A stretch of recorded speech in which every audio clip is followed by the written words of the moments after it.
Hello everyone, Skippy here, and today we're going to be doing something a little different.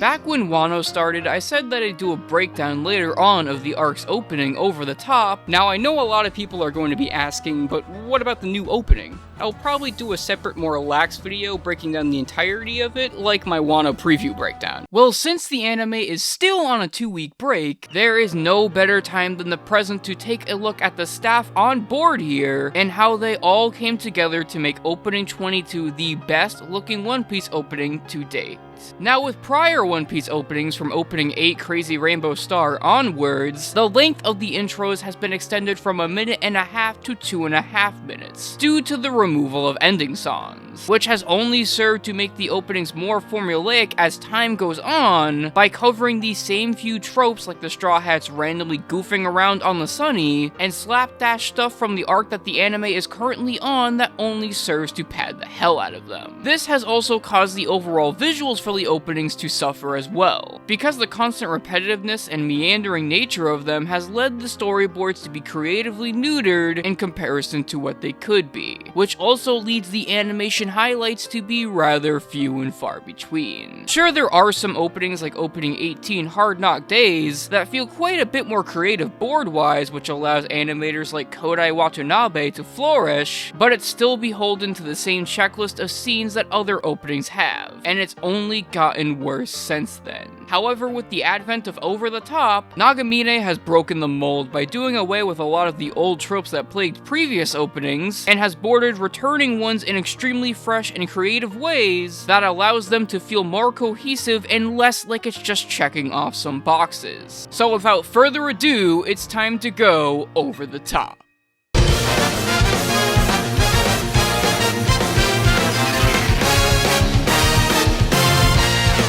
This opening was our introduction to Wano's new vibrant visual style. Thick lines and diverse compositing are evident right out of the gates, with a cut from Takashi Kojima, of Luffy trying to break out of his jail cell on Onigashima. It's packed to the brim with wildly expressive character animation and extremely raw art. With a twinkle in Luffy's eyes, we're then sent to My Hero Academia character designer and friend of Nagamine's Yoshihiko Umakoshi's cut, of the inky Japanese lettering of the One Piece and Wano arc logos, followed up by a rather short but smooth cut of the Leftovers town gain riding on the Kamachio from One Piece mainstay Kenji Yokoyama, that rips through the paper and shows off his nostalgic yet somewhat modern angular art. Then, transitioning out of the real One Piece logo, we immediately rush into Masami Mori's cut of the Kamachio running in the background, while the Straw Hats are shown up close on screen, with good old Soty managing to pack in so much cool background animation, character acting, and just downright awesome smears and art all throughout this relatively short cut.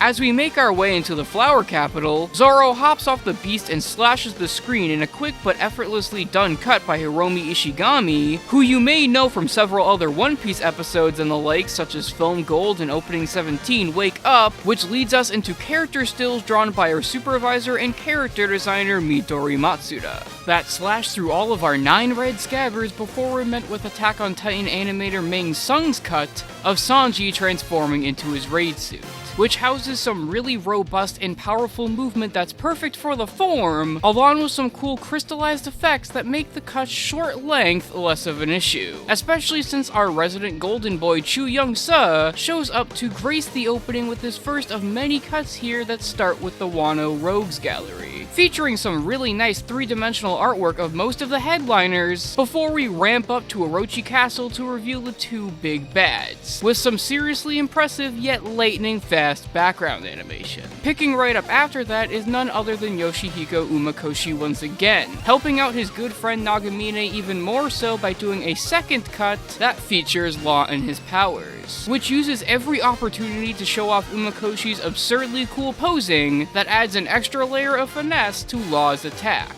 along with his bold and angular art and sneaky little impact frame. One series of cuts later that features Chu Young-se's snappy cut of the Straw Man transformation, we then get Tetsuro Nireki animating Kaido's assault on Luffy with the club, that on top of featuring highly bouncy movement and modern lightning effects work, houses a couple of absurdly nice sketchy impact frames. Once when Kaido is gearing up for the attack that shows him in his dragon form, and another when the club meets Luffy, both of which really sell Nireki's tendency to use several modern animation techniques on the anime proper. This is where opening 22 gives us a bit of a breather, inserting a 10-second preview for whatever episode is playing to allow some breathing room for the visuals. In fact, 22 is actually 30 seconds shorter than the average modern style opening, which helps maintain momentum. After that preview, we jump right back in with Takashi Kojima returning for a brief stint to finish off Luffy's attempted prison break,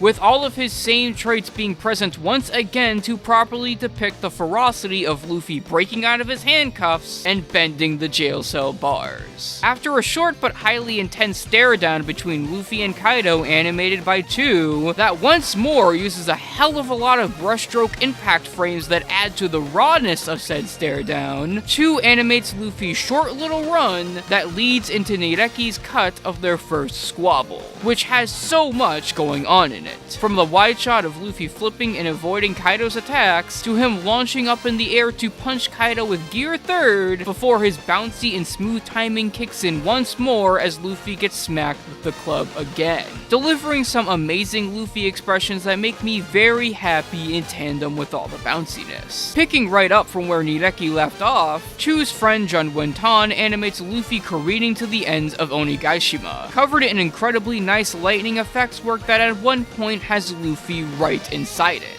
Tan then finishes his series of cuts off with Kaido's transformation into his dragon form that houses more modern effects work and a brief but noticeable cameo by some Utapon cubes, before Chu's snappy yet smooth timing returns once again for Luffy's transformation into Bound Man, hyping itself up with gorgeous impact frames and effects work as the two make their next moves. One simple but nice cut later from Chu's other friend Ting Mu Yang that makes Luffy's bouncing through Kaido's Boro breath nice for what it needs to be, my absolute favorite animator on the series, Katsumi Ishizuka, comes flying down with his fire crackling like effects work and visceral impact that leaves one hell of a hit on Kaido, before Kenji Yokoyama returns to round the opening off with a rather familiar Nagamine shot as Luffy flips to meet with the rest of the crew, showing just how the opening itself is truly over the top.